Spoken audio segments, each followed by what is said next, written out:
નમસ્કાર. ઈશ્વરની કૃપા અને સરસ્વતીની સાધના એ બંનેનું જ્યારે કોમ્બિનેશન થાય ત્યારે એવા અવાજો આપણી વચ્ચે આવતા હોય છે જે કદાચ વર્ષોના વર્ષો આપણી આસપાસ પડઘાતા રહેવાના છે.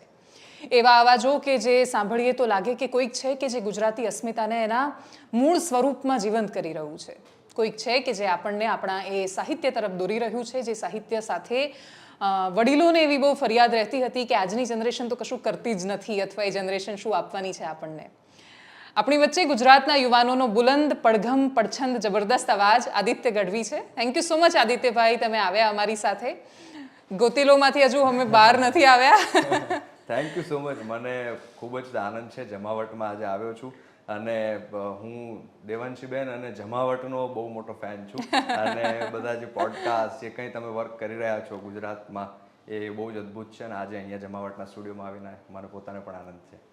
આદિત્યભાઈ, તમારી જર્ની વિશે આમ આખા ગુજરાતને ખ્યાલ છે, પણ મારે એ સમજવું છે કે તમે ગઢવી છો એટલે અમે બહુ જ સ્વાભાવિક એવું માનીએ કે સરસ્વતીના આશીર્વાદ, ભગવતીના આશીર્વાદ તમારા પર છે જ, પણ ડાયરાના એક સ્વરૂપને અલગ રીતે જોયું છે અને તમે જે લઈને આવ્યા છો એ બહુ જ અલગ છે.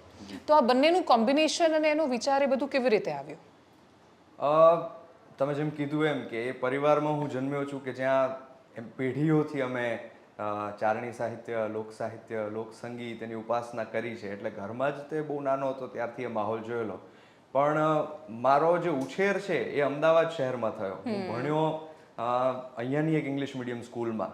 એટલે સાથે સાથે હું એવું પણ સંગીત સાંભળતો હતો કે જે આજના જે યંગસ્ટર્સ સાંભળતા હોય, એટલે બોલિવૂડ મ્યુઝિક હોય કે પછી ઇન્ડિયન ક્લાસિકલ મ્યુઝિક હોય કે પછી બીજા ગીતો હોય, વેસ્ટર્ન મ્યુઝિક હોય, એ બધું જ હું સાંભળતો હતો. અને સાથે સાથે એક જેને કહેવાય ને કે મૂળમાં ગુજરાતી સાહિત્ય અને ગુજરાતી લોકસંગીત હતું. એટલે આ બે જ્યારે ભેગું થયું ત્યારે અત્યારે હું જે રજૂઆત કરી રહ્યો છું એ મને લાગે છે મારી અંદર આવ્યું છે અને લોકો સુધી હું પહોંચાડી શકું છું. એટલે ચારણી સાહિત્ય એ પણ કાને પડ્યું છે, એ વાતો પણ કાને પડી છે અને સાથે સાથે અત્યારનું જે મ્યુઝિક છે એણે પણ મને આકર્ષ્યું છે. એનું પણ એક આકર્ષણ મને હતું.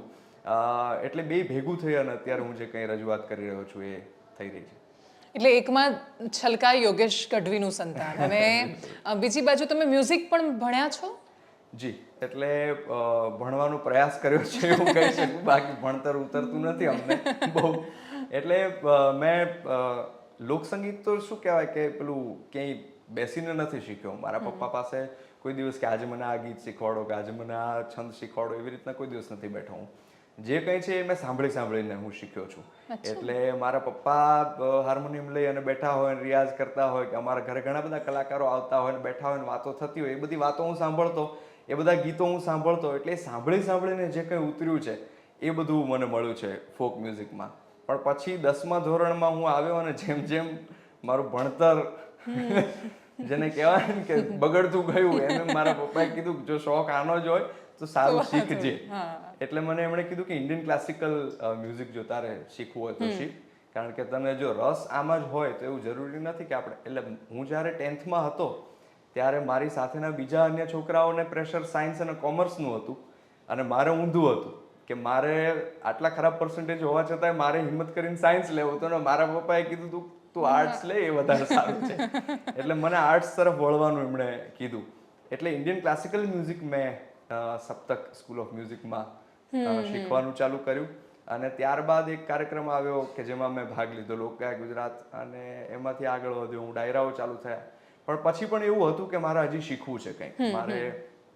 મને જે રસ છે, જે રીતના રજૂઆત કરવી છે એ રીતના મારે મૂકવું છે. અને મને મારા એક બે મિત્રોએ કીધેલું કે રહેમાન સાહેબનું ઇન્સ્ટિટ્યૂટ છે ચેન્નઈમાં, કે મ્યુઝિક કોન્ઝર્વેટરી. એટલે મને કંઈ ખબર નહોતી કે ત્યાં શું શીખવે છે શું નહીં, પણ એક એવો શોખ હતો કે મારે ત્યાં ભણવા જવું છે બસ.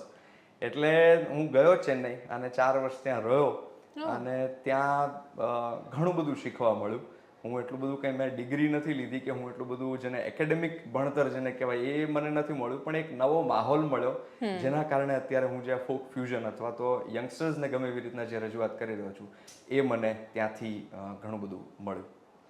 જે ગઢવી મિત્રો છે બહુ સરસ અમુક વાર કહેતા હોય છે કે અમારું તો છોકરું રડે તો એ સૂરમાં રડે. એટલે ત્યાંથી જ બધું શરૂ થઈ જતું હોય છે નાનપણથી. પણ તમે જેમ કહ્યું કે તમે તો અમદાવાદમાં રહ્યા, ઇંગ્લિશ મીડિયમ સ્કૂલમાં ભણ્યા, અને વચ્ચેનો એક સમય એવો હતો કે જ્યાં ગુજરાતી ગાતા, ગુજરાતી બોલતા લોકોને પણ થોડું એક ટેરવું ચડાવીને જોતા હતા. તો એવા સમયે તમે ગુજરાતી ભાષા પ્રત્યે તમને એટલી જ લાગણી હતી જેટલી અત્યારે છે?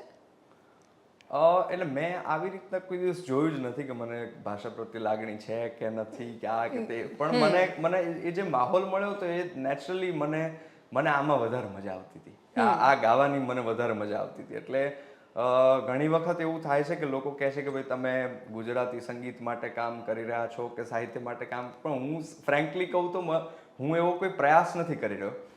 મને જે ગમે છે એ હું સારી રીતના રજૂ કરું છું અને એનાથી થઈ રહ્યું છે એ બહુ મને આનંદ થાય છે એનો.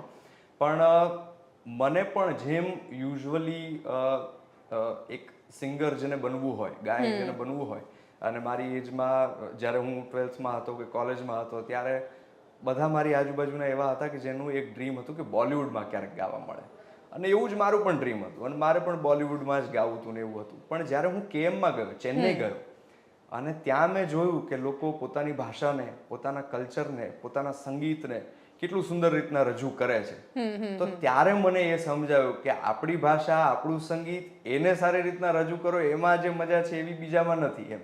એટલે બોલિવૂડ પ્રત્યેનો જે એક મોહ હતો એ ત્યાં ઓછો થયો અને મારા સંગીત અને સાહિત્ય પ્રત્યે આકર્ષણ મને વધારે ત્યાં થયું. કારણ કે પહેલું વહેલું મેં મીરાબાઈના જીવન ઉપરની એક વાત અમારા ભગુભાઈ રોહડિયાએ લખેલી છે. એક પ્રસંગ છે કે રાણાજી આવી અને મીરાબાઈને ઝેર આપ્યું, અને એ જે આખી ઘટના છે એની ઉપર ભગુભાઈ રોહડિયાએ લખેલું એક કાવ્ય હતું, એ મેં ત્યાં ગાયું. અને રહેમાન સર સામે બેઠેલા, અમારું એન્યુઅલ ફંક્શન હતું, કેએમ ડે હતો, અને એક પણ શબ્દ સામે બેઠેલા વ્યક્તિને સમજાતો નહોતો, પણ એ ગાયું ત્યારે પિન ડ્રોપ સાયલન્સ હતું, અને મેં ગાવાનું પૂરું કર્યું ત્યારે આખો હોલ જે છે તાળીઓના ગડગડાટથી ગુંજી ઉઠેલો. એટલે મને ત્યારે સમજાણું કે ભાઈ આ જે અંદરથી આવે છે, જે ફોક મ્યુઝિક, જે કુદરતી જે પડેલું છે અંદર, એ ભાષા સમજાય કે ન સમજાય પણ સામેવાળા વ્યક્તિને અસર કરે છે. અને ત્યારથી મેં આ ચાલુ કર્યું. પહેલું ચારણ કન્યા પણ મેં ચેન્નઈની અંદર મેં ગાયેલું એક ફેસ્ટિવલની અંદર. હા, એટલે એના પ્રત્યેનું મને વધારે ત્યાં જઈને જેને કહેવાય ને કે કિંમત સમજાણી આપણી ભાષા, આપણું સંગીત, સાહિત્યની. મને એ રાણા વાળું જ ગીત સાંભળવું છે. ચારણ કન્યા મેં સાંભળેલું છે, એટલે પણ સાંભળીશું. પણ એટલે પ્રસંગ એવો છે કે મીરાબાઈની ભક્તિ, એમનું જેને કહેવાય ને કે કૃષ્ણ પ્રત્યેનું પાગલપન હતું, દીવાનગી હતી, અને એ દીવાનગી અને એ ભક્તિ જોઈ અને રાણાજી એક દિવસ આવી અને એમને ઝેરનો કટોરો હાથમાં આપે છે અને મીરાબાઈને કહે છે કે હવે કાં તો આ ભક્તિ, આ પાગલપન તમારું ઓછું કરો, અને કાં તો હવે અમારાથી આ સહન નથી થતું એટલે આ ઝેર પી જાઓ અને તમારો દેહ ત્યાગી દો. અને કલ્પના એવી છે કે ભાઈ મીરાબાઈએ જેવું હાથમાં ઝેરનો કટોરો લીધો અને ઝેર પીવા માટે થઈને જ્યાં મોઢે માંડવા જાય છે ત્યાં કૃષ્ણ પરમાત્મા પોતે સામે સાક્ષાત આવીને ઉભા રહે છે અને ઝેરનો કટોરો જે ભરેલો છે ઝેરથી એને અમૃતમાં પરિવર્તિત કરી દે છે અને કૃષ્ણ મીરાને દર્શન પહેલી વખત આપે છે. એટલે મીરાબાઈ કહે છે કે આખી જિંદગી મેં જેનું નામ લીધું, આખી જિંદગી મેં જેની પાછળ કાઢી નાખી, એ કૃષ્ણએ એની ભક્તિ જ્યારે મેં કરી ત્યારે એને દર્શન ન દીધા, પણ હું જ્યારે ઝેર પીવા ગઈ ત્યારે એ સામે આવીને ઉભો રહ્યો. એટલે મીરાબાઈએ રાણાજીને કીધું કે રાણાજીને કહેજો એ ફરી ઝેર મોકલે, એ મીરા રાણી કરે છે મનવાર, ઝેરોનો ઝીલનારો એ વાલો મારો આવશે, એ જ આવશે ઈ તો અંતરનો આધાર, રાણાજીને કહેજો એ ફરી ઝેર મોકલે. તમે ક્યારેય કોન્શિયસલી એવું વિચાર્યું છે કે તમારા અવાજમાં એવા કશાક અલગ સ્પંદનો છે કે જે માણસને બહુ અભિભૂત કરી નાખે છે? એવું જ્યારે લોકો કહે ત્યારે આમ મને એવું થાય છે, પણ એ બધી ઈશ્વરની કૃપા છે. મને એવું લાગે છે કે આઈ એમ બ્લેસ્ડ કે મને આ સાહિત્ય, સંગીત, આ અવાજ જે કુદરતે આપ્યો છે એનાથી લોકોના હૃદયને સ્પર્શે છે આ અવાજ, આ શબ્દો જે કંઈ હું કરું છું. હા, એક્ઝેક્ટલી. કેમ કે એ ખરેખર સ્પર્શે છે. એવું નથી કે ડાયરાઓ બહુ સુંદર થાય છે, પણ એ અભિવ્યક્તિની શૈલી અવાજ ખબર નહીં શું છે કશુંક છે કે જે આદિત્ય ગઢવીને બહુ જ નોખા પાડે છે બહુ બધા લોકો કરતાં. તમે ડાયરામાં જવાની શરૂઆત ક્યારથી કરી હશે?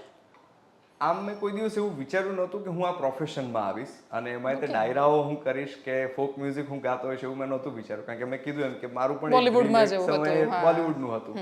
પણ એક કાર્યક્રમ આવ્યો લોકગાયક ગુજરાત, જેમાં મેં ભાગ લીધો અને એમાં સાવ એમને મને લોકસંગીત ગાવાનો શોખ હતો એટલે મેં ભાગ લીધેલો અને મેં એક પછી એક રાઉન્ડ આગળ જતા હું એ શોનો વિનર બની ગયો. અને એ વખતે એ શોની ટીઆરપી બહુ જ વધારે હતી અને ગુજરાતના ગામડાઓથી લઈને શહેરો, આપણા અર્બન વિસ્તારોમાં બધે જ આ કાર્યક્રમ જોવાતો હતો અને એના કારણે એક નામ બની ગયું. અને પછી શો પત્યા પછી મને લોકોના ફોન આવવાના ચાલુ થયા કે અમારે ત્યાં ડાયરો છે તો અમારે તમને બોલાવવા છે. એટલે એમ કરતા કરતા અચાનક જ તે મારું આ ફિલ્ડમાં આવવાનું થયું અને મેં ડાયરાઓ ચાલુ પણ કર્યા. હું ડાયરાઓમાં પરફોર્મ કરવાનું મેં ચાલુ કર્યું. કચ્છથી લઈ, સૌરાષ્ટ્રથી લઈ, અમદાવાદ અને સુરત બધી જ જગ્યાએ મેં કાર્યક્રમો કર્યા અને એકાદ વર્ષ સુધી, 1-1.5 વર્ષ સુધી મેં કાર્યક્રમો કર્યા. પછી મેં આ ડિસિઝન લીધું કે મારે હજી થોડુંક આગળ કંઈક શીખવું છે અને જુદી રીતના આની રજૂઆત કરવી છે અને ત્યાર પછી હું ચેન્નઈ ગયો.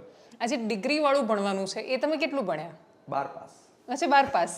પછી ગ્રેજ્યુએશન પણ નથી કર્યું? મેં સેન્ટ ઝેવિયર્સ કોલેજમાં એડમિશન લીધું અને એ પણ મને બહુ એટલે આમ જેને કહેવાય ને કે વિચિત્ર રીતના એડમિશન મળ્યું, કારણ કે મારા પર્સન્ટેજ બહુ ઓછા હતા એટલે મને કંઈ એડમિશન મળે એવું નહોતું. પણ મારા મ્યુઝિકના લીધે એ કોટા ઉપર મને એડમિશન આર્ટના કોટા ઉપર મને મળ્યું હતું. એટલે ઝેવિયર્સમાં જે લોકો આમ ડ્રીમ કરતા હોય કે અહીંયા ભણવું છે ને હું એમના, મારી કોઈ ઈચ્છા નહોતી છતાં હું ત્યાં ભણતો હતો અને સેકન્ડ યરમાં આવ્યો પછી મારાથી સહન ન થયું અને મેં મૂકી દીધું. અચ્છા, એટલે બીએ શરૂ કર્યું હતું ત્યાં? હા, બીએ વિથ ગુજરાતી. અચ્છા. કાંઈ મેળ નહોતો તોય. અને પછી ચેન્નઈ શિફ્ટ થયા અને આવ્યા અને રેસ્ટ ઇઝ હિસ્ટ્રી. પણ એની વચ્ચે આ જે ચારણી સાહિત્ય છે પર્ટિક્યુલર, એના ઘણા બધા શબ્દો ડાયરાના બહુ જ અલગ હોય છે. ઘણીવાર અમદાવાદ જેવા શહેરમાં રહેતા માણસોને ઇઝીલી ન સમજાય, એ પછી છપાકરું ને બધું ગાતા હોય છે તો બિલકુલ ન સમજાય. તો આ બધું જ કેમ કે તમે આખું તમારું કલ્ચર એ અલગ રહ્યું છે, ગામડામાં ઉછર્યા નથી તમે. તમારું વતન છે કોઈ કે અમદાવાદમાં જ છો વર્ષો? મારું વતન મૂળી ગામ છે, સુરેન્દ્રનગર જિલ્લાનું. અને મારું એવું રહ્યું છે કે હું બે જેમ અમદાવાદમાં ભણતો અને વેકેશન મારા જેટલા પડે એટલે સીધું સુરેન્દ્રનગર જતું રહેવાનું મારા દાદા દાદી પાસે. અને ત્યાં હું જેટલી વખત જઉં એટલી વખત મારા દાદા પાસે મને કેટલી વાતો, આ દુહાઓ, છંદો એ બધું જાણવા મળે, શીખવા મળે. એટલે એમના આ પણ એવું જ છે કે હું કોઈ દિવસ બેઠો નથી શીખવા, પણ વાતમાંથી વાત નીકળે ને એ કરતા જાય એટલે મને કંઈક જાણવા મળે, મને કંઈક શીખવા મળે. મારા પરદાદાજી શિવદાનજી બોક્ષા એ મૂળી સ્ટેટના રાજકવિ હતા. એટલે એમના પોતાના ચારણી છંદો રચેલા અનેક છે જે મેં બહુ સાંભળેલા અને એમની વાતો મારા દાદા મને ખૂબ કરે. એટલે વેકેશનમાં જ્યારે હું મૂળી સુરેન્દ્રનગર જઉં એટલે મને એ માહોલમાં રહેવાની બહુ જ મજા આવતી. અને પછી અમદાવાદમાં હોઉં ત્યારે અહીંયાનો મને માહોલ મળ્યો છે, એવું છે. હા, એટલે એ બંનેનું કોમ્બિનેશન બહુ કામ લાગ્યું તમને. કેમ કે જ્યાં સુધી હું કલ્પના કરી શકું છું કે તમારા પરિવારમાં તમારું ગાવું એ બહુ નવાઈ નહીં હોય, કેમ કે બધા જ સારું ગાતા હોય. હાજી, બિલકુલ. એટલે મારા પપ્પાના મામા જીતુદાનજી ટાપરિયા એ પણ એક બહુ સારા લોક સાહિત્યકાર અને કવિ હતા. એટલે મારા પપ્પાને એમની પાસેથી વારસો મળ્યો. મારા ઘરમાં કવિઓનો જેને કહેવાય ને કે અમે પેઢીઓથી એ કાવ્ય અને સંગીતમાં હતા એટલે એમને એ વારસો મળ્યો. એટલે બધા જ તે ઘરમાં સંગીત સાહિત્ય સાથે તો જોડાયેલા જ હોય અને તમે ઘરમાં કોઈને પણ કહો તો એ સરળતાથી ગાઈ શકે, બોલી શકે, એની કોઈ નવાઈ નહોતી. અને ઘણીવાર મુદ્દાઓમાં બોલવામાં પણ બહુ આકરા હોય, તો તમારા સ્વભાવમાં એ આવ્યું છે? હા, એ ક્યારેક જોઉં છું કે આવી જાય છે. કેમ કે ઘણીવાર જોયું છે કે અમુક ઘટનાઓ કે જે આખી દુનિયાને વિચલિત કરે એવી કલાકારને સૌથી પહેલા વિચલિત કરતી હોય છે અને એ લોકો એમાં વોકલ પણ બહુ હોય છે. તો તમારી સાથે પણ એવું ક્યારેય થાય કે કોઈ ઘટના પર બોલો કે પછી હવે એને કોન્શિયસલી બોલવાનું ટાળો છો?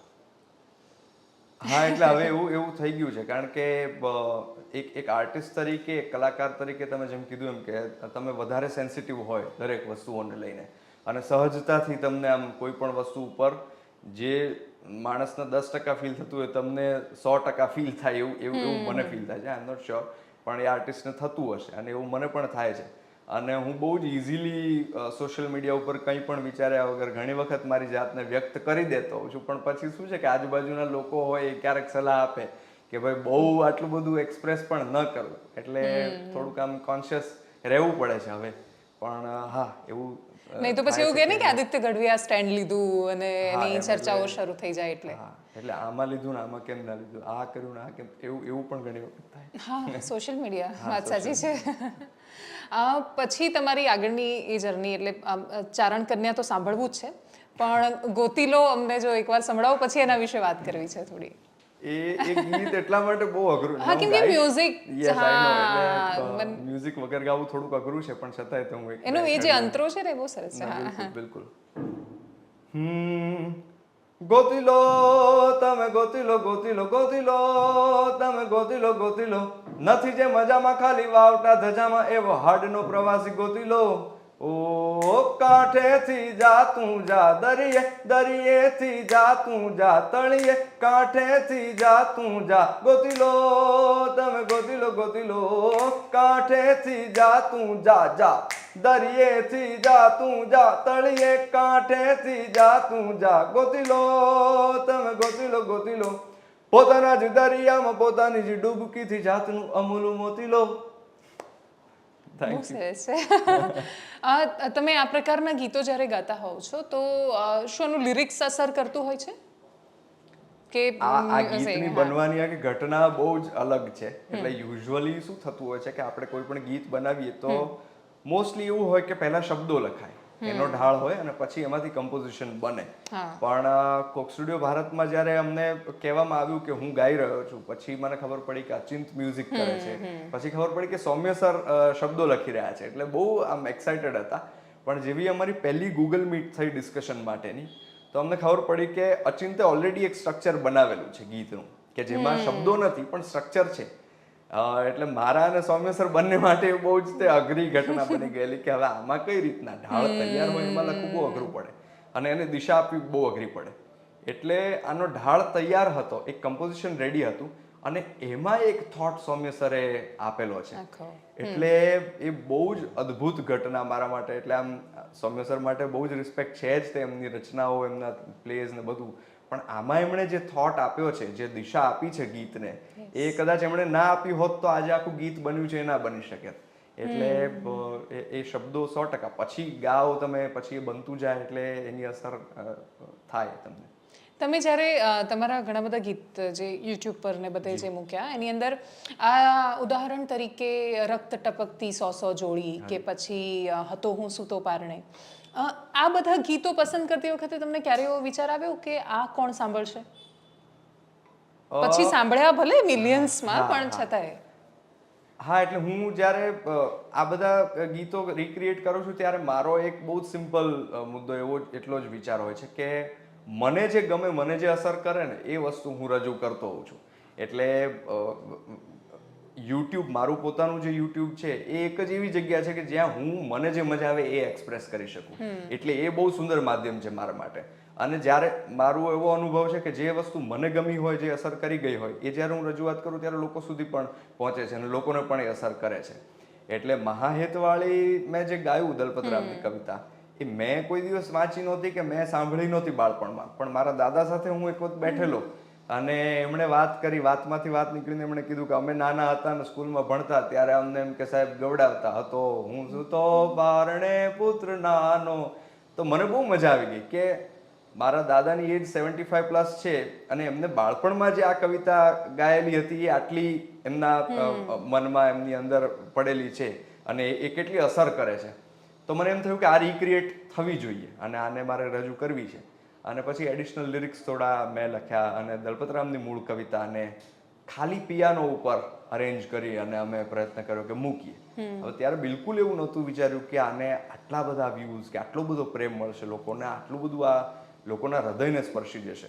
એટલે લોકોના મેસેજ આવે કે ભાઈ અમે આ ગીત સાંભળીને આજે હું કેનેડાથી આજે મેં મારી મમ્મીને ફોન કર્યો, હું આજે યુકેમાં બેઠો છું, મેં મારા મમ્મીને ફોન કર્યો.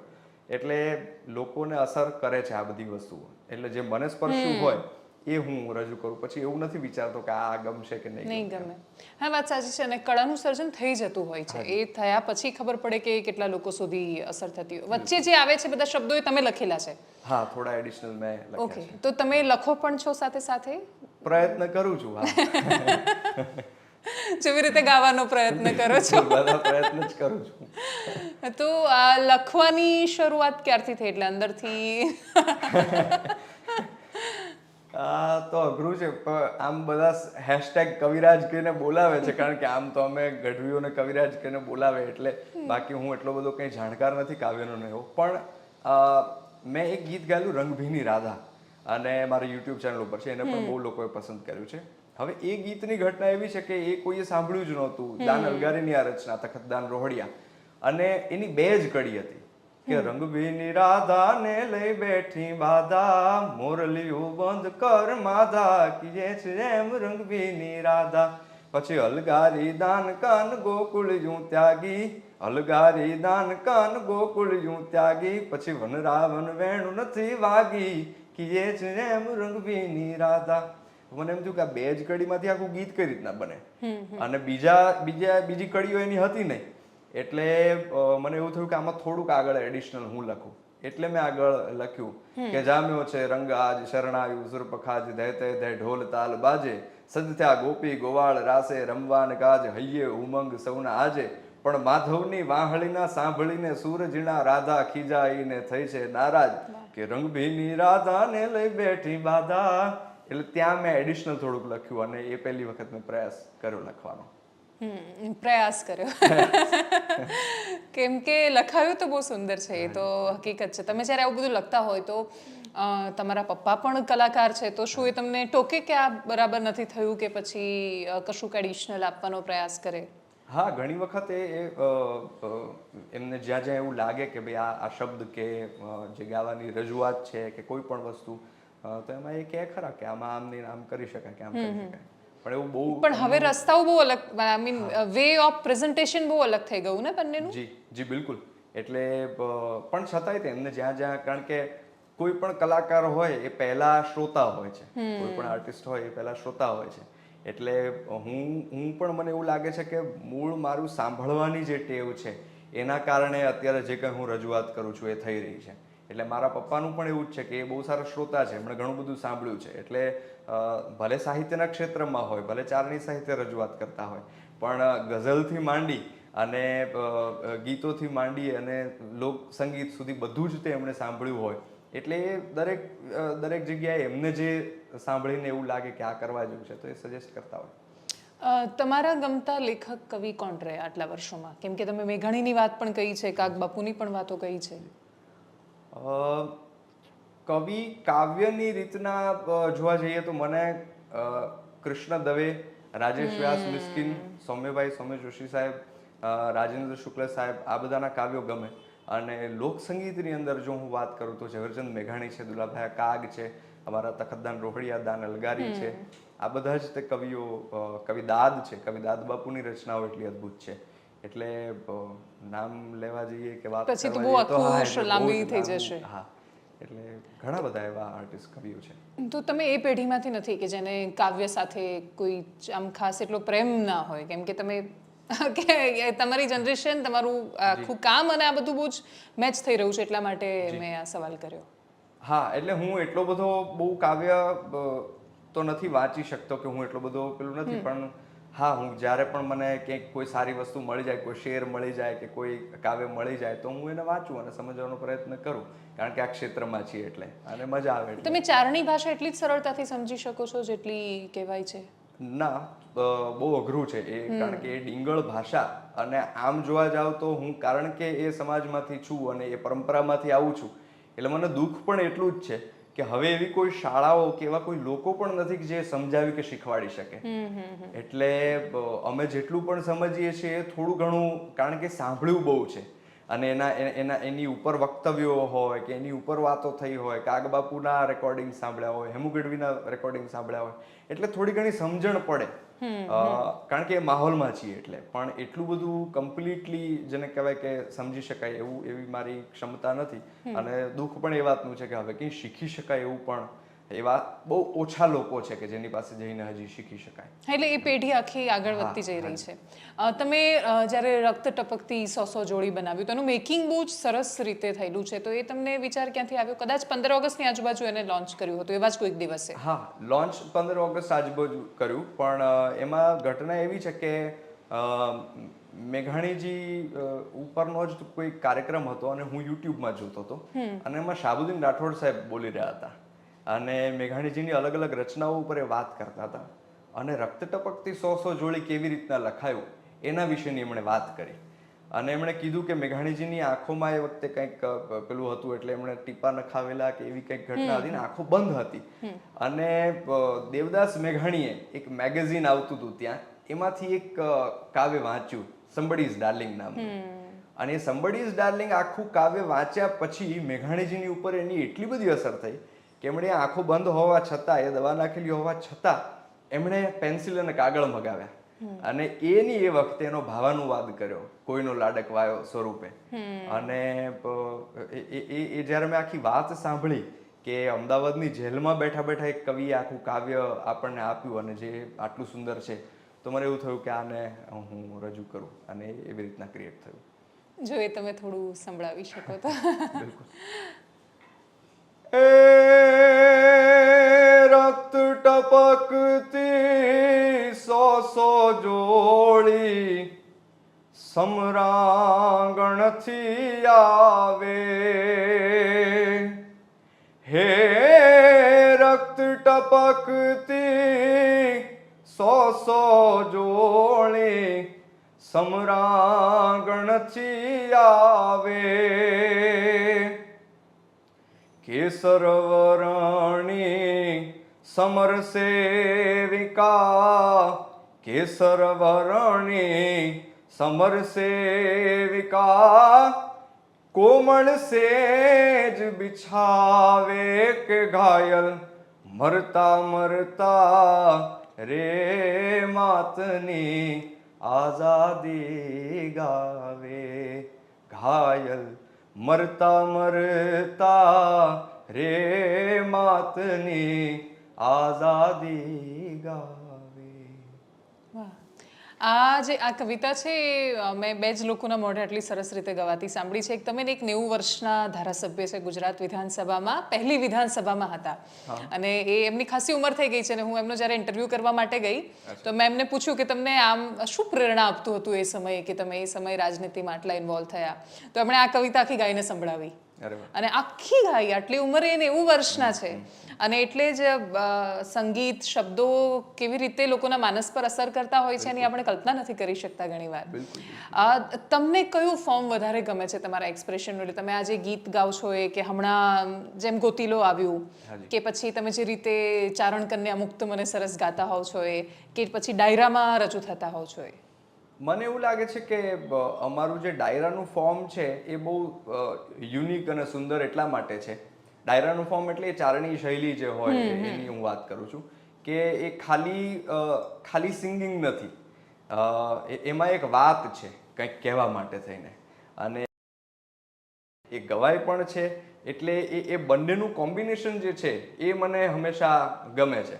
એટલે જો ચારણ કન્યા ગાતો હોવ અને જો એ ખાલી ગીત તરીકે હોય તો મને એટલી બધી મજા ના આવે, પણ એમાં પડેલી જે વાત છે એ વર્ણન છે, એમાં કંઈક મેસેજ આપવા માંગે છે કવિ કે એ વાત, તો એની અસર મને વધારે થાય છે અને એ ફોર્મ જે છે એક્સપ્રેશનનું એ મને વધારે ગમે છે. એટલે જ તો ક્યાંક ને ક્યાંક કોક સ્ટુડિયોમાં પણ મેં જ્યારે ગાયું ત્યારે એ થોડુંક એને સ્પોકન વર્ડ લાવવાનો પ્રયત્ન કર્યો. સપાખરામાંથી ઇન્સ્પાયર થઈને સૌમ્ય સરે જે રેપ પાર્ટ લખ્યો છે એ પણ એમાં નાખ્યો. એટલે એનાથી ગુજરાતની જે આ જે આપણી કળા છે, આર્ટ છે of expression, music, literature, A unique છે અને એ વારસો મને મળ્યો છે એટલે મને એનો વધારે આનંદ ને ગૌરવ છે. આ બધું જ્યારે કહેવાતું ત્યારે એક સમય એવો હતો કે ડાયરામાંથી ઘરે જતો માણસ ઘણું બધું શીખીને જાય, એનું માનસ ઘણીવાર પલટાય. પછી જૂની જે સૌરાષ્ટ્રની રસધારમાં વાર્તાઓ છે કે બહારવટિયાઓ પર એની એટલી બધી અસર થતી કે એ લોકો પણ ઘણું બધું કરતા ટાળતા. તો હવે દર્શક બદલાયો છે એટલે ડાયરા બદલાયા છે કે પછી એવું ચાલતું નથી એ બધું જે ચાલતું હતું એ? બંને વસ્તુઓ છે. મને એવું લાગે છે કે ઓડિયન્સ પણ ઘણું અલગ થઈ ગયું છે હવે, અને જે રજૂઆત જે છે એ પણ આજથી 20-25 વર્ષ પહેલા જે થતી હતી, જે ડાયરાના મંચની જે એક જેને કહેવાય ને કે ગરિમા હતી, એ કદાચ આજે તમને ઓછી જોવા મળે, પણ એ સમય સાથે બધું બદલાતું રહેતું હોય છે. એટલે હું જ્યારે નારાયણ સ્વામીને સાંભળતો, એટલે મેં વધારે પડતું એમને કેસેટ્સમાં કેવી રીતના સાંભળ્યા છે, પણ રાતના 11 વાગ્યાથી લઈ અને સવારના 6 વાગ્યા સુધી જ્યારે સંતવાણી ચાલતી હોય, ત્યારે એક પણ વ્યક્તિ સ્ટેજ ઉપર ઊભો ન થાય કે ઘોળ કરવા ના આવે, પૈસા ઉડાડવા ના આવે, એક પણ વ્યક્તિ ફરમાઈશ લઈને ના આવે, એક પણ એવું ગીત ન ગાવામાં આવે કે જેને કહેવાય ને કે પવિત્રતા ના જાળવે, જે મંચના પેલા ઉપર શોભે નહીં. હેમુ ગઢવીના તમે 60 વર્ષ પહેલાના આકાશવાણીના રેકોર્ડિંગ સાંભળો, એમની સંગીતિકાઓ સાંભળો, તો તમને એમ થાય કે આજે 60 વર્ષ પછી પણ આટલી ટેકનોલોજી હોવા છતાં પણ આ માણસ જે કામ કરીને ગયા છે એ આજે પણ કોઈ કરી શકે એમ નથી. એ માણસ 12 વર્ષની ઉંમરે નાટકોમાં જોડાઈ ગયા હતા, અને એમણે જે કથાઓને, એમણે જે ગીતોને લાવી અને લોકોની સમક્ષ મૂક્યા છે એ આજે પણ આપણે નથી કરી શકતા, અને આટલી ટેકનોલોજી હોવા છતાં પણ. એટલે એ જે સમયની વાત આપણે જો કરીએ, એ જો જોવા જઈએ તો અત્યારે આખું બહુ જ અલગ વર્ઝન તમને જોવા મળે, મને એવું લાગે છે. એટલે હું ટીકાના સ્વરૂપમાં નથી પૂછી રહી, ક્રિટિસાઇઝ કરવા માટે નહીં કોઈ કલાકારને, પણ શું ડાયરા આમ એકબીજા માટે, કેમ કે તમે એ સ્પર્ધાથી ખાસા બહાર છો એટલે તમને પૂછી રહી છું કે કદાચ તમે એક સ્કાય વ્યૂ આપી શકો કે ડાયરાના કલાકારોમાં શું એ ઉન્માદ સવાર થઈ ગયો છે માથે, કે શું થઈ રહ્યું છે કે એકબીજાની જાણે ભયાનક સ્પર્ધા કરતા હોય, કોઈને જવાબો આપવા માટે, કાં તો રાજનીતિની વાતો કહેવા માટે, શું એ મંચનો ઉપયોગ થઈ રહ્યો છે એ રીતે? મને એવું લાગે છે કે ઓલ ઓવર અત્યારે આપણે જોવા જઈએ તો એવી જ સ્થિતિ નથી. સોશિયલ મીડિયા ઉપર પણ આપણે જોઈએ તો આપણને એ જ દેખાય છે ને. એટલે તમે ટ્વિટર કે ઇન્સ્ટાગ્રામ ખોલો તોય તે તમને એવું જ લાગશે કે કન્ટિન્યુઅસલી આપણે રીલ મૂકીએ છીએ તોય તે આપણે કોઈ વ્યક્તિને જવાબ આપવા માટે કે કોઈ થોટને જવાબ આપવા માટે, એટલે દરેક જગ્યાએ આવી સ્થિતિ જ તે છે.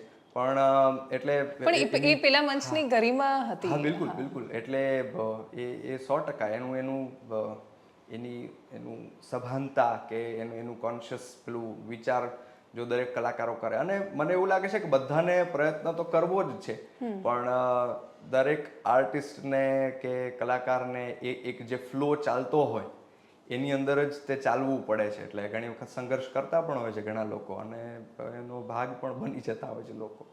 અને શું તમે કેમ કે આની પહેલા કદાચ ડાયરાઓ કર્યા હશે, તો શું ડાયરામાં એવું હોય કે તમારે યજમાનની ઈચ્છાઓને પણ સંતોષવાની હોય, કે અથવા એમની ફરમાઈશો ને? એટલે પૂછી રહી છું કે જ્યાં ગયા હોય તો ત્યાં એની વાત કરવી જરૂરી જ હોય છે.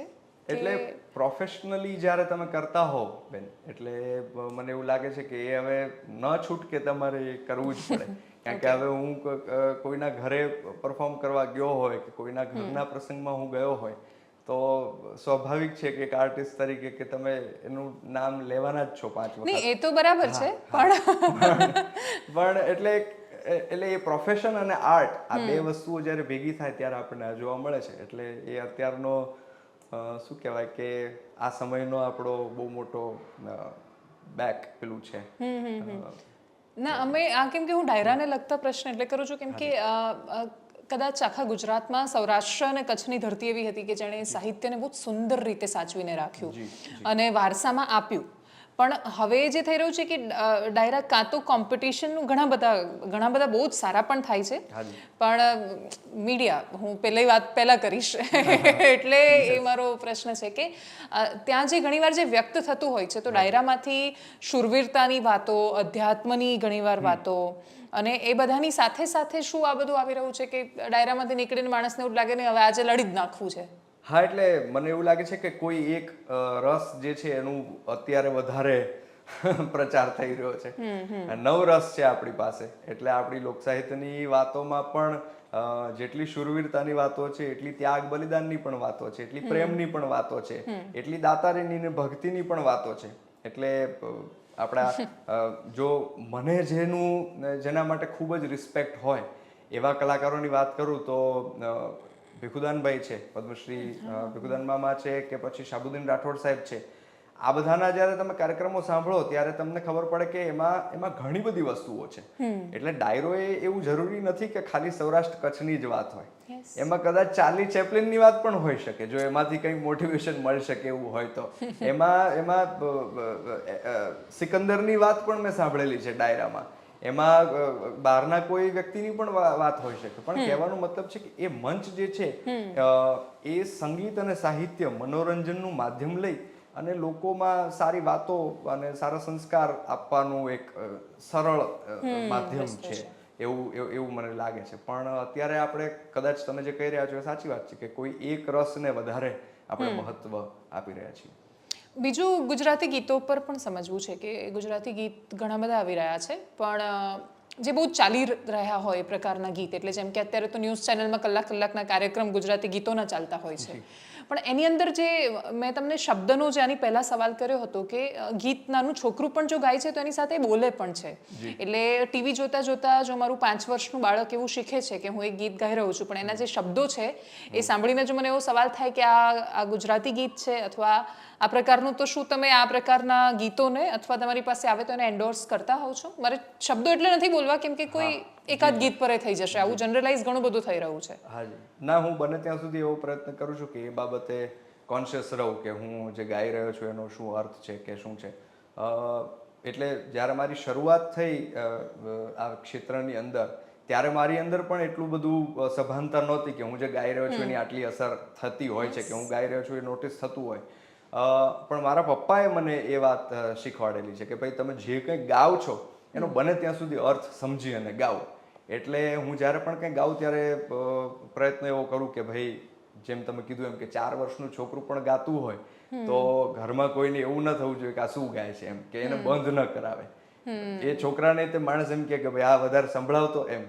એટલે ઘણા બધા લોકો ઇન્સ્ટાગ્રામમાં મને વિડીયોઝ મોકલતા હોય છે કે 4-5 વર્ષનું છોકરું છે એ મહાહેતવાળી ગાતું હોય, એ રંગભીની રાધા ગાતું હોય, મારો 2.5 વર્ષનો છોકરો ગાય છે. શું વાત છે, વાહ. તો એટલે એનો આનંદ થાય કે ભાઈ હવે એ 2.5 વર્ષની ઉંમરે એના મનમાં જે શબ્દો ગયા છે કે જે ગીત ગયું છે એ આજીવન એ રહેવાનું છે.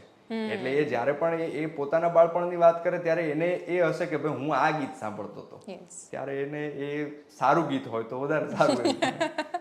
તમે ગુજરાતી દર્શકને બહુ સારી રીતે સમજ્યા, તો શું આપણો દર્શક કોમેડી અથવા આ પ્રકારની ક્ષુલ્લક વાતો સિવાય બીજું કંઈ સ્વીકારતો નથી? નહીં, એટલે સ્વીકારતો ના હોત તો હું આજે મને લાગે છે બધાનો સ્પોક્સ પર્સન બની ગયો છું. આજે બધા ફિલ્ડ વાળા મને પૂછવાના છે કે સ્પોક્સ પર્સન તમે બની ગયા છો. પણ ના, સાચી વાત છે કે એક ઇમેજ છે. અમે જ્યારે કોક સ્ટુડિયોનું ગીત કર્યું ને ત્યારે પણ અમે એ જ વિચાર રાખેલો કે સંગીતમાં પણ ગુજરાતીઓની એક ઇમેજ છે કે ભાઈ ગરબા એટલે ગુજરાતી.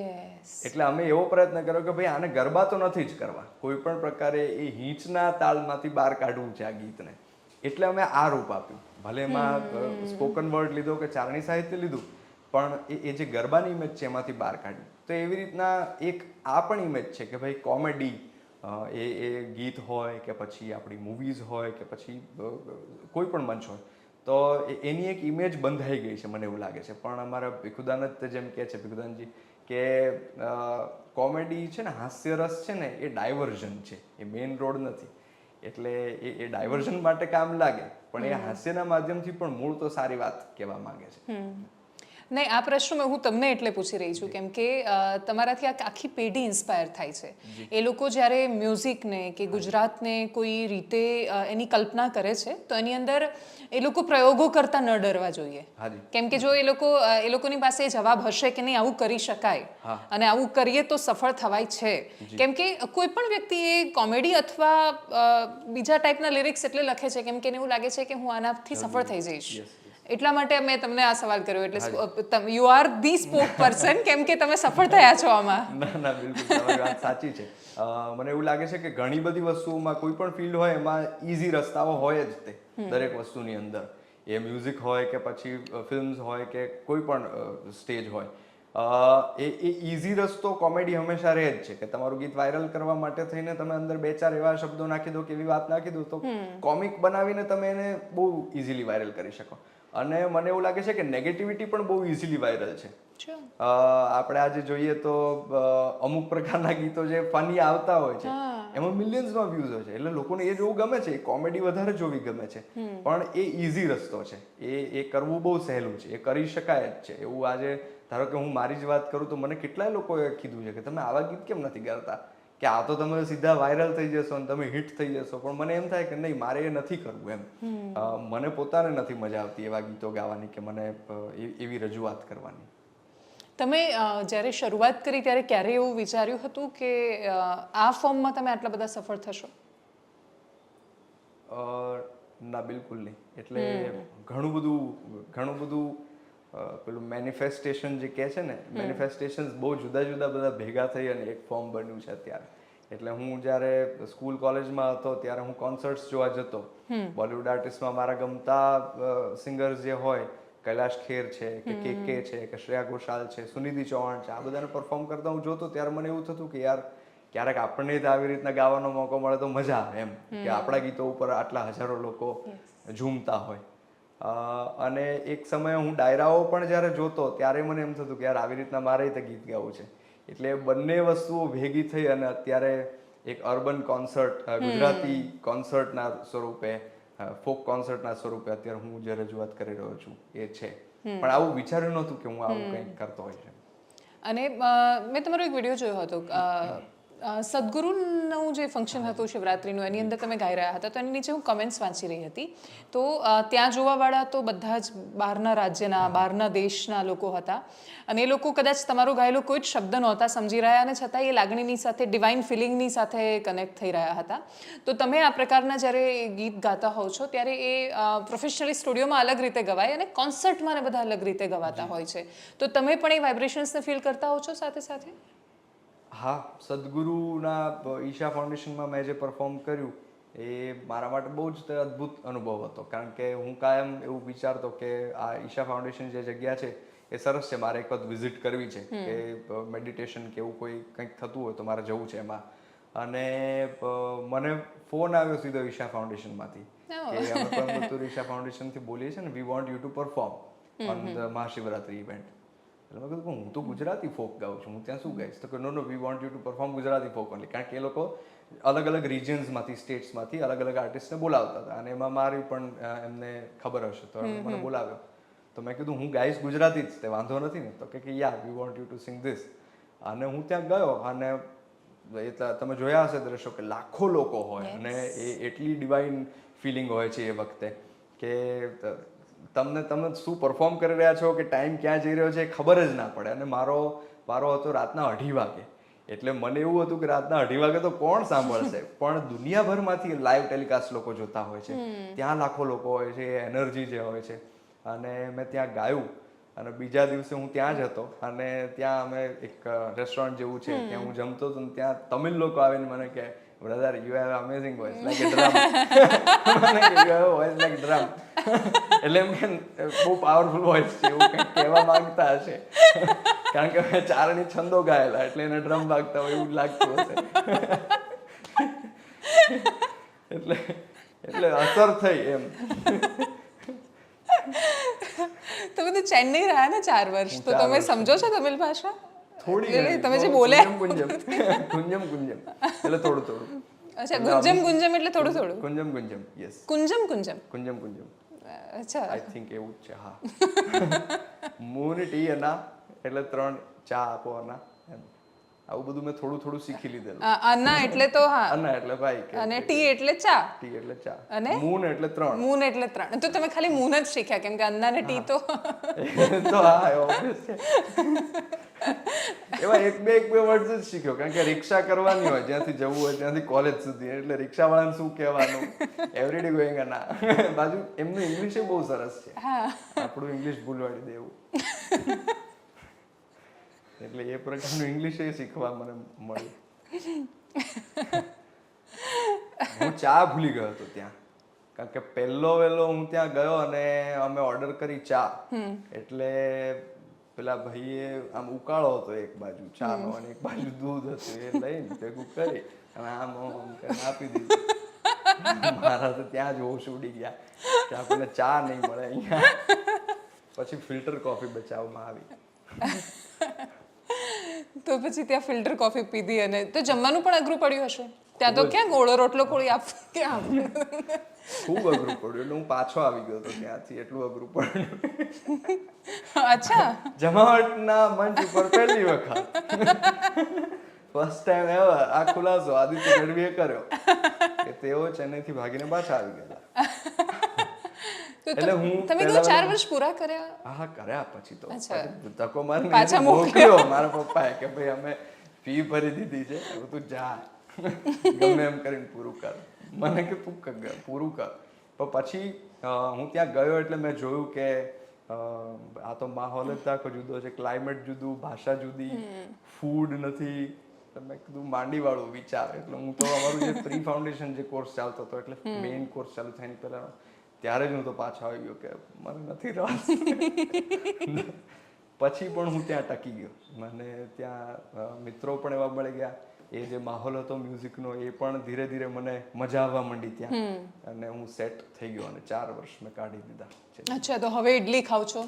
હવે હું ઇડલી જ ખાઉં છું અને ફિલ્ટર કોફી જ પીવું છું. તો સાઉથ ઇન્ડિયન થઈ ગયો છું. અચ્છા, અને ત્યાં જે મિત્રો હતા એ બધા અલગ અલગ સ્ટેટમાંથી હતા કે કોઈ ચેન્નઈનું કે પછી એ બાજુનું પણ હતું કોઈ? હા, ઘણા બધા અલગ અલગ સ્ટેટ્સમાંથી ત્યાં લોકો આવતા હોય છે, એટલે ઘણા બધા ત્યાંથી પણ હતા. પણ મારો એક સૌરાષ્ટ્રનો મિત્ર મને ત્યાં મળી ગયો, રચિંતન ત્રિવેદી, જેમણે મહાહેતવાળીનું મ્યુઝિક એમણે કર્યું છે, રંગભીની રાધાનું મ્યુઝિક એમણે કર્યું છે. એ રાજકોટથી છે અને એ ફર્સ્ટ બેચના સ્ટુડન્ટ હતા. એટલે એ રાજકોટનો વ્યક્તિ મને મળી ગયો એટલે મેં સૌરાષ્ટ્ર મળી ગયું આપણને, એટલે વાંધો નથી. ઓકે. તો તમે આટલા જ આટલા જ હ્યુમરસ છો નોર્મલ લાઈફમાં? હવે થોડો થોડો હું નોર્મલ થયા છો? હવે નોર્મલ થયો છું. હવે અહીંયાથી પોડકાસ્ટ ચાલુ કરજો તો. હા, એટલે અત્યાર સુધી હું કોન્શિયસ હતો. એટલે કોન્શિયસ કેમ હતા તો કે શું બોલાઈ જશે? કેમેરાનું એક પેલું સહજતા આપણી ધીરે ધીરે પેલી થાય ને. તમે નહીં, તમે જે શૂટ કર્યું છે એમાં એકદમ સહજ લાગી રહ્યા છો, એવું કશું જ નથી લાગતું. એટલે તમારે એક્ટર બનવાનું છે? એક્ટર બનવાનું છે એવું કંઈ વિચારું નથી, પણ કરી શકાય બધું જ. તે મેં હમણાં જ અમે એક નાટક કરી રહ્યા છીએ, વીજળી. એ આખું સરસ વિષય છે અને એમાં હું પાર્ટ છું એનો. એટલે અભિનય બેંકર જે ડિરેક્ટર છે એના, એમની એક વર્કશોપ ચાલી રહી હતી. મને એવું લાગે છે કે મારું એવું છે કે હું કોઈ પણ વસ્તુથી કંટાળી બહુ જલ્દી જઉં છું. એટલે પછી મને બહુ ઓવર, હું જ્યારે મ્યુઝિક કે શોઝ કે એવું બધું કરતો હતો મને એમ થાય કે હવે આમાંથી બ્રેક લઈને કંઈક જુદું કરવું છે. એટલે મેં વર્કશોપમાં એમની ભાગ લીધો 1 મહિનો. અને એટલે થિયેટર વર્કશોપ હું કરતો હતો 1 મહિના માટે થઈને, અને મને બહુ મજા આવતી હતી આમ. એટલે એમણે કીધું કે આપણે એક વીજળી કરીને નાટક કરીએ છીએ, તમે કરશો એમાં? મેં કીધું તમને જો લાગતું હોય હું કરી શકું તો મને લેજો, મને કંઈ વાંધો નથી, કરીએ. એટલે હું એમાં પણ કામ કરી રહ્યો છું. પણ મેં જેમ કીધું એમ કે જેટલા પણ અલગ અલગ ફોર્મ્સ છે આર્ટના જેમાં તમને એક્સપ્રેસ થવાનો મોકો મળે છે, એ બધા જ ફોર્મ્સમાં મજા આવે. તો તમારી સાથે જે લોકો હશે આ વર્કશોપમાં, એ તો બધા આમ તમારી સાથે કામ કરતી વખતે એમને એવું લાગતું છે ને, અમે આદિત્ય ગઢવી સાથે કરી રહ્યા છીએ? શરૂઆતમાં તો હેઝિટેશન હશે જ ને? હા, ઘણા બધાને એવું તો થાય કે પહેલા દિવસે અમે તમને જોયો તો અમને એવું હતું કે ના કોક બીજું જ છે. પછી બધા ફ્રેન્ડ્સ થઈ ગયા ત્યાં. તમે આ વીજળી જ્યારે કર્યું અથવા એના સિવાયના નાટક, તો તમને ત્યાં તો મને એનો રોલ ખબર છે કેમ કે તો આખો મ્યુઝિકલ પ્લે છે, પણ એના સિવાય તમે સિરિયસલી એક્ટિંગના ક્ષેત્રમાં વિચારી રહ્યા છો? કેમ કે તમે વર્કશોપ કરી છે તો, કે કંટાળી ગયા છો? મને એમાં નથી કંટાળ્યો, હજી એમાં નથી કંટાળ્યો. એટલે ના, મને ગમશે, કારણ કે હું કહું છું ને કે હેમુ ગઢવી મારા માટે બહુ ઇન્સ્પિરેશન રહ્યા છે. એટલે એવી કોઈ પણ વસ્તુ હોય કે જેનાથી એક્સપ્રેસ થવાનો મોકો મળે અને જે વાત આપણને ગમી હોય એ કરવાનો મોકો મળે તો એ કરવું ગમશે. પણ એમાંય તો એવું જ છે કે મને જે ગમે છે, કે મને જે વસ્તુ જે રીતના રજૂ કરવી ગમે છે એ રીતના મને ગમશે, હું કરીશ. એક બહુ જ ટિપિકલ ક્વેશ્ચન તમને કદાચ લાખ વાર પૂછાયો હશે કે આજથી 5 વર્ષ પછી આદિત્ય ગઢવી પોતાને ક્યાં જોઈ રહ્યા છે? પેલો ઇન્ટરવ્યુઝમાં પૂછાતો હોય છે ને એવી રીતે. એનું કોઈ દિવસ કેમ કે તમે આટલા જવાબો આપ્યા હશે તો હવે તો તમને ખબર જ હશે કે તમે ક્યાં જોઈ રહ્યા છો. મને આટલા સમય પછી એટલું ખબર પડે છે કે આપણે ગમે ત્યાં પોતાને જોતા હોય ને, કુદરતે નક્કી કરેલું હોય છે ત્યાં જ આપણે જઈએ છીએ. એટલે મને એવું નથી લાગતું કે 5 વર્ષ પછીનું હું વિચારું છું કે હું કંઈ જોઉં છું. ઇનફેક્ટ હવે તો હું 5 દિવસ પછીનું નથી વિચારતો. જેટલું બને એટલું જે કંઈ કરી રહ્યા છે એમાં મજા કરી એવું. આ પ્રમોશન્સ ને બધા, કેમ કે મને અનિરુદ્ધ વારંવાર કહેતો કે તમે પ્રમોશન્સમાં ને બધામાં બિઝી છો, તો ત્યાં કેવી એક્ટિવિટીઝ આવતી હોય છે પ્રમોશન્સમાં ઇન્ટરેક્શન સિવાય? બસ એ જ તે મોસ્ટલી હોય છે કે સોશિયલ મીડિયા કે ન્યૂઝ જે છે ચેનલ્સ છે કે આવી બધી આવા પ્લેટફોર્મ્સ ઉપર અમે પ્રમોટ કરતા હોઈએ ગીતને. કારણ કે હવે જેટલું તમે કોઈ પણ આર્ટને કે ગીતને કે એને બનાવવામાં મહેનત કરો છો એના કરતાં બમણી મહેનત પ્રમોશનમાં કરવાની હોય છે, પહોંચાડવામાં કરવાની હોય છે. કારણ કે રોજનું તમે જુઓ તો લાખોની સંખ્યામાં ખાલી ભારતમાંથી તમે જુઓ તો ગીતો રિલીઝ થતા હશે. એ મોટી કંપનીઝ હોય કે પછી નાના યુટ્યુબર્સ હોય, નાના સિંગર્સ હોય, એ પોતાની ચેનલથી આવતા હોય, એ દરેક વ્યક્તિ પોતાનું એક્સપ્રેસ કરી રહ્યા છે પોતાના ગીતથી કે વિડીયોઝથી કે આ કે તે. એટલે એમાંથી તમારું ગીત લોકો સુધી પહોંચે એના માટેની મહેનત બનાવવા કરતાં વધારેની હોય છે એમ. એટલે એ પણ એટલું અગત્યનું થઈ ગયું. આમ તો આખી દુનિયા, આમ તો મોટા ભાગના લોકો તમારા માટે બધું બહુ સારું સારું બોલતા હોય છે, પણ જેમ કે તમે લાઈવ કરતા હોય કે આવું કંઈ પ્રમોશન કરતા હોય તો ક્યારે એવું થાય કે કોઈ કશુંક નેગેટિવ એવું લખેલું હોય કે બોલેલું હોય એની અસર થાય? લખે છે લોકો? ઘણા બધા. અચ્છા, એટલે તમારા પર પણ નેગેટિવ કોમેન્ટ્સ હોય છે? બધા ઉપર. કોણ બાકી રહ્યું છે? કોઈ જ બાકી નથી નેગેટિવમાં. પણ એ તો સ્વાભાવિક છે કે તમે દુનિયામાં નીકળો એટલે કોઈ ફૂલ હારે પહેરાવે અને કોઈ પથ્થરે મારે, એટલે બંને વસ્તુ આપણે શેની ઉપર ફોકસ કરીએ છીએ. પણ નેગેટિવિટીની અસર વધારે થાય. તમને કોઈ તમારા કામ વિશે કે કોઈ પણ વસ્તુ ઉપર નેગેટિવ કોમેન્ટ કરે તો એની અસર વધારે થાય. અને વખાણને ઘણી વખત આપણે આમ પેલું લઈ લેતા કે હા ઈઝી છે, 15 હું સરસ છું એટલે કે છે સરસ. ના એવું નહીં, પણ કહેવાનો મતલબ કે 15 કોમેન્ટ્સ સારી આવતી હોય તો તમને પછી એની વેલ્યુ ઓછી થઈ જાય ને પેલું એક નેગેટિવ હોય ને તો તમારું ફોકસ એની ઉપર વધારે જતું રહે કે આને આવું કેમ લખ્યું એમ. પણ હવે હું એવો પ્રયત્ન કરું કે ભાઈ જે પોઝિટિવ છે એને વધારે એની ઉપર ધ્યાન આપવું. સારું જે કંઈ થયું છે. હા, આ વર્કશોપથી લઈને આમ છેલ્લો પ્રશ્ન છે ઓલમોસ્ટ ડાઈ વાત હું કરું છું. કેમ તમારા ફ્રેન્ડ્સને આઘાત લાગશે કે આ શું બોલી રહ્યા છે? મને આઘાત લાગી રહ્યો છે અંદર બેઠો બેઠો. વાહ બેટા વાહ, અંદરથી ઓહો વાહ તારું ડાપણ. ડાપણનો થાક લાગે. કવિતા કરવા માંડ્યા તો. સૌમ્ય જોશીની એક કવિતા છે કે કેટલાક તડકા, કેટલાક છાયા કેટલા ભારે હોય છે, એનો થાક લાગે, એ પ્રકારની મને એવું સાઉન્ડ થયું કે હવે એક કવિતા આવશે આગળ. તમે જ્યારે વર્કશોપ અટેન્ડ કરી અથવા 4 વર્ષ તમારો જે અભ્યાસ કર્યો આનો, તો બહુ બધા લોકો એવા હશે કે જે અલગ અલગ સ્ટેટ્સમાંથી પોતાના સપના લઈને આવ્યા હશે. બધાને મ્યુઝિક ઇન્ડસ્ટ્રીમાં કશુંક મેળવવું હશે, કંઈક હાંસલ કરીને બતાવવું હશે. તો એ વખતે ક્યારે એવું લાગ્યું કે યાર આટલી બધી કોમ્પિટિશન છે ને હું ક્યાં ચાલીશ? અને એ પ્રકારે જ્યારે થાય, કેમ કે જેટલા લોકો જાય છે, જેટલી સ્કૂલમાં તમે કોઈ પણ પ્રકારનું પ્રોફેશનનો સ્પર્ધા ભયાનક છે, તો એમાંથી એવું શું હોય કે જે તમને સર્વાઈવ કરી જાય એટલા સમયમાં? મને તો પહેલાં મેં જ્યારે લોકગાયકમાં મેં ભાગ લીધો એની પહેલાં મેં ઘણા બધા જે આપણા નેશનલ ચેનલ્સના રિયાલિટી શોઝ છે એના માટે મેં ઓડિશન આપેલા, અને એમાં બધામાં હું રિજેક્ટ થયેલો. એટલે મારું ત્યાં તો પેલા સિંગિંગ વાળા આવે છે એમાં, અને તમે રિજેક્ટ થયા હતા એમાં? હા, પહેલા જ રાઉન્ડમાં રિજેક્ટ થઈ ગયો કે કારણ કે વોઇસ કલ્ચર, એટલે વોઇસ કલ્ચર જેને કહેવાય છે કે તમારે પ્લેબેક સિંગિંગ કરવું હોય તો એના માટેની ખૂબ જ તૈયારીઓ જોઈએ. તમારા જેને કહેવાય ને કે વોઇસ કલ્ચર જેને કહેવાય છે એની બહુ જ તૈયારી જોઈએ. અને મારી ગાયકી જે છે ફોકની છે, એટલે એ ત્યાં કદાચ એમને નહોતી સેટ થતી. એટલે મને તો એ વખતે 2-4 ઓડિશનમાં રિજેક્ટ થયા પછી એવું જ હતું કે ભાઈ આપણે આના માટે નથી બનેલા, આપણે કંઈક બીજો રસ્તો સિંગિંગ શોખ માટે કરવાનું એમ. અને એમાંથી આ ફોક મ્યુઝિકનો રિયાલિટી શો આવ્યો, એમાં હું વિનર બન્યો.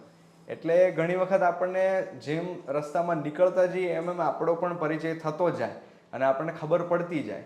એટલે મને એવું લાગે છે કે કોઈ પણ ફિલ્ડની અંદર અને આર્ટમાં તમે પ્રોફેશનલી નહીં અને તમે મ્યુઝિકને ખાલી તમારા શોખ માટે રાખો ને, એ વધારે મોટું બ્લેસિંગ છે.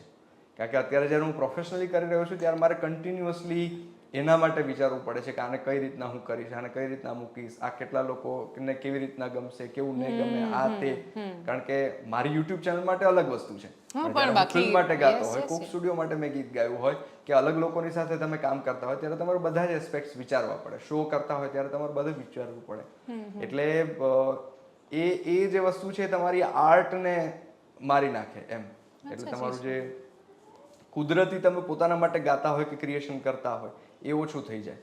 એટલે કોમ્પિટિશન જે વસ્તુ જે છે એ મને એવું લાગે છે કે આર્ટિસ્ટને ત્યાં, એટલે આર્ટને જો તમે તમારા માટે રાખો અને તમને મજા આવે એના માટે, તેનું ઓબ્વિયસ છે કે તમારે તમારું ઘર ચલાવવાનું હોય, પૈસા કમાવાના હોય જ તે તમારે કરવું પડે. પણ બને ત્યાં સુધી એ જો ભાવ જાગૃત રાખીએ તો તમે તમારું ઓથેન્ટિક કે તમારું જે રિયલ પેલું છે એ આપી શકશો લોકોને. અને એ કોમ્પિટિશનમાંથી તમે તમારી જાતને વધારે રજૂ કરી શકો, પોતાની જાત સાથે. આ છે પેલો ડાપણ વાળો જવાબ, પેલો જે ભાર લાગે ને ડાપણ નો બીજું કઈ અત્યાર સુધી બાકી રિયલ તો હું કહું કે ભાઈ એ તો છે જ તે. That is the reality. હવે શું કરવાનું આવે. હું હમણાં ભાવનગરમાં એક ગઢવી બોર્ડિંગ સ્કૂલ ચાલે છે, તો હમણાં હું ત્યાં ગઈ તો ત્યાં જોયું બધા સરસ ગાય છે. એટલે જે છોકરાને મળી, એટલે કોઈ 9મા ધોરણનું છોકરું છે, કોલેજનું, બધા એટલું અદ્ભુત ગાય છે. તો હું આવી એના પછી હું એ લોકોનું વિચારતી કે આ બધા જ છોકરાઓ એવું વિચારતા હશે કે મારે મોટા થઈને આદિત્ય ગઢવી બનવું છે કે કીર્તિદાન ગઢવી બનવું છે, પણ બધા નથી બની શકતા. એટલા માટે મને એ ત્યારથી વિચારતી હતી તો મને આજે આ જવાબ પડ્યો કે એમાંથી જેનું પોતાનું કશુંક તત્વ હશે એ લોકો કદાચ સર્વાઈવ થઈ શકશે. હા બિલકુલ. એટલે યુનિક તમે જેટલા ઓથેન્ટિક રહી શકો, જેટલું તમે યુનિક રહી શકો એટલું મને એવું લાગે છે કે સફળતા મળે. બાકી ગાવું કે આર્ટ કે કોઈ પણ વસ્તુ જે છે એ તો મને એવું લાગે છે કે ભગવાન બધાને આપે જ છે કોઈક ને કોઈક રીતના. એટલે કોઈ બાથરૂમમાં ગાય, કોઈ સ્ટેજ પર ગાય. ના, એટલે ઘણા બધા, હું તો સાચે કહું છું ઘણી વખત કે પ્રોફેશનલી જે લોકો ગાતા હોય છે, જે સિંગર્સ હોય છે, એ માત્ર મને એવું લાગે છે કે મેન્ટલી એટલા સ્ટ્રોંગ હોય છે કે એ ટકી રહે છે. બાકી એમના કરતા 1000 ગણું કે 1,00,000 ગણું વધારે સારું ગાવાવાળા એવા લોકો છે જે બીજા પ્રોફેશનમાં છે. એટલે મેં જોયા છે મેં એવા ગાયકો જોયા છે, મેં એવા મ્યુઝિશિયન્સ જોયા છે કે જે એક્સ્ટ્રીમલી ટેલેન્ટેડ હોય, કે જેની પાસે એટલી અદ્ભુત કળા હોય, પણ એ લોકોને આ ફિલ્ડમાં કે આ કોમ્પિટિશનમાં કે આજે પેલું જે રસ્તો હોય છે એમાં નથી આવવું હોતું. એ પોતાના માટે રાખતા હોય છે. એટલે મને ઘણી વખત એ દુઃખ થાય કે હું જ્યારે આ ફિલ્ડમાં છું ત્યારે મારે એને પ્રોફેશનમાં મેં લીધું છે, એટલે મારે ઘણી વખત જે હું પોતાના માટે ગાવા માંગતો હોય કે પોતાના માટે આર્ટને રાખવા માંગતો હોય એ હું નથી કરી શકતો એમ. એટલે એ બે વસ્તુઓ છે કે આર્ટ દરેક વ્યક્તિને મને લાગે છે ઈશ્વર આપે જ છે. કાવ્ય હોય, પેઇન્ટિંગ હોય કે પછી સિંગિંગ હોય, ડાન્સિંગ હોય, કોને નથી આપ્યું એમ. પણ પ્રોફેશનલી જ્યારે આવો છો ત્યારે ઘણા બધા ફેક્ટર્સ હોય છે કે જેમાંથી તમારે ટકવાનું હોય છે. હા, પછી લોકભોગ્ય બનાવવું પડે છે ને લોકો કેટલું ગ્રહણ કરી શકે છે એને. યસ. અને લોકભોગ્ય બને કે ન બને છતાંય તે ટકી રહેવું. કારણ કે લોકભોગ્ય બનશે એવું કંઈ નક્કી થોડું છે કે 8 વર્ષ પછી તમે બનશો જ તે. એવી ગેરંટી હોય તો હું આવું કે ચલો 8 વર્ષ હું સહન કરી લઈશ. તમે કદાચ 15 વર્ષમાં પણ ન બનો લોકભોગ્ય, અને બની જાવ તો 5 મહિનામાં પણ બની જાવ. પણ એ જે તૈયારી હોય છે, એ રિસ્ક લેવું, એ કદાચ બધા નથી કરી શકતા. અને એમાં સર્વાઈવ જે થઈ જાય એ કદાચ ટકી જાય છે. હા, એટલે હા, વાત સાચી છે. મેન્ટલી સ્ટ્રોંગ હોવું જરૂરી છે. બાકી તો કેવી રીતે ટકી શકાય આ જે ડાપણનો ભાર લાગે છે. છેલ્લે તમારી પાસેથી મેં જે બાકી રાખ્યું હતું એ કે ચારણ કન્યા સાંભળવું છે સરસ રીતે. ચારણ કન્યા પણ એવું છે કે જે મારી સાથે વધારે મ્યુઝિશિયન્સ હોય કે રિધમ હોય તો વધારે ગાવાની મજા આવે, પણ છતાંય તે હું 1-2 કડી એની સંભળાવું છું વર્ણન સાથે. સોરી. ઝવેરચંદ મેઘાણી, દુલાભાયા કાગ બંને બહુ સારા કવિ મિત્રો, અને એ લોકો ગીરના જંગલમાં, સૌરાષ્ટ્રની ધરતી ઉપર, સૌરાષ્ટ્રની ધરતીમાં ડાલામથ્થા સિંહને જોવા, નેહડામાં રહેવાવાળા એ માલધારીઓની મહેમાનગતિ માણવા માટે ગયા છે. અને એમાં ચારણોના નેહડામાં બેઠા છે અને ડાયરો જામી ગયો છે, અને એક પછી એક કવિતાઓની રજૂઆત થઈ રહી છે, દુહાઓની રજૂઆત થઈ રહી છે. અને એમાં અચાનક જ તે અવાજ સંભળાય છે કે હાવજ આવ્યો ને આ અવાજ સાંભળતા ની યારે બેઠેલા 15-20 માણસોનો ડાયરો છે ઊભો થાય છે ઝવેરચંદ મેઘાણી દુલા ભાયા કાગ અને ઊભા થઈને જોવા જાય છે તો ચારણોના નેહડામાં ડાલામથો સિંહ તો આવ્યો છે ઈ કેહરી તો છે ઈ બુહરી લટાળો તો છે પણ દ્રશ્ય કઈક અલગ છે. દ્રશ્ય અલગ ઈ રીતના છે કે ડાલામથા સિંહની સામે એક 14 વર્ષની હીરબાઈ નામની ચારણની દીકરી કોઈ અસ્ત્ર શસ્ત્ર વગર હાથમાં એક ડાંગ ઉપાડી અને ઊભી રહી ગઈ છે અને કહે છે કે ગીરના કુત્તા ઊભો રહેજે. અને આ દ્રશ્ય જોઈ અને ઝવેરચંદ મેઘાણી ઈ ઘડીએ થર કાંપવા માંડે છે. એને પોતાની આંખ ઉપર વિશ્વાસ નથી આવતો કે આ જે હું દ્રશ્ય જોઈ રહ્યો છું એ સાચું છે કે નહીં. અને ઈ વખતે ઈ જે કાવ્ય રચે છે એનું નામ ચારણ કન્યા. સૌથી પહેલા ડાલામથા સિંહનું વર્ણન કરે છે કે હાવજ ગરજે વન રાવણ નો રાજા ગરજે ગીર કાંઠા નો કેહરી ગરજે એરાવત કુળ નો હરી ગરજે કડપાતળિયો જોધો ગરજે મફાડી માતેલો ગરજે જાણે કો જો ગંદર ગરજે નાનો જેવો સમદર ગરજે જાણે કો જો ગંદર ગરજે નાનો જેવો સમદર ગરજે જાણે કો જો ગંદર ગરજે નાનો જેવો સમદર ગરજે ડુંગરના ગાળામાં ગરજે કણબીના ખેતરમાં ગરજે ગામતણા પાદરમાં ગરજે ગિરિયોની ગોહરમાં ગરજે ઉગમણો આથમણો ગરજે ઉગમણો આથમણો ગરજે. અને આવા ડાલામથા સિંહની સામે હીરબાઈ નામની 14 વર્ષની ચારણની દીકરી ઊભી રહી ગઈ છે. અને ચારણ કન્યાનું વર્ણન ઝવેરચંદ મેઘાણી કરે છે કે ચારણ કન્યા 14 વર્ષની ચારણ કન્યા બાળી ભોળી ચારણ કન્યા જગદંબાશી ચારણ કન્યા શ્વેત સુવાળી ચારણ કન્યા લાલ હિંગોળી ચારણ કન્યા પહાડ ચડંતી ચારણ કન્યા આગ જરંતી ચારણ કન્યા નેહ નિવાસી ચારણ કન્યા પાછળ દોડી ચારણ કન્યા 14 વર્ષની ચારણ કન્યા બાળી ભોળી ચારણ કન્યા. અને ઝવેરચંદ મેઘાણીને એ વખતે 14 વર્ષની નાની દીકરી જેવી નથી લાગતી, પણ અસુરોનો સંહાર કરવા, રાક્ષસોને મારવા જાણે અખિલ બ્રહ્માંડ ભાંડોદરી માં જગદંબા પ્રગટ થઈ હોય એવું લાગે છે. એટલે યા દેવી સર્વભૂતેષુ શક્તિ રૂપેણ સંસ્થિતા નમસ્તસ્યે નમો નમઃ નમસ્તસ્યે નમો નમઃ નમસ્તસ્યે નમો નમઃ. Thank you so much. આ અમે છેલ્લે એટલે રાખ્યું હતું કે તમારી ડાપણનો બિલકુલ ભાર નથી લાગ્યો અને બહુ જ મજા આવી આ સુંદર આ સંવાદ કરવાની, આ વાતો કરવાની. અને સરસ્વતીની કૃપા તો તમારા પર છે જ, પણ તમારી સાધના પણ છે કે અમે તમને આટલી સરસ રીતે સાંભળી શકીએ છીએ. Thank you so much.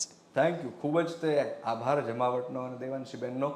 વાત કરવાની મને પણ ખૂબ જ મજા આવી અને આવી જ તે જમાવટ તમે કરતા રહ્યો એવી તમને શુભકામનાઓ, શુભેચ્છાઓ. Thank you so much.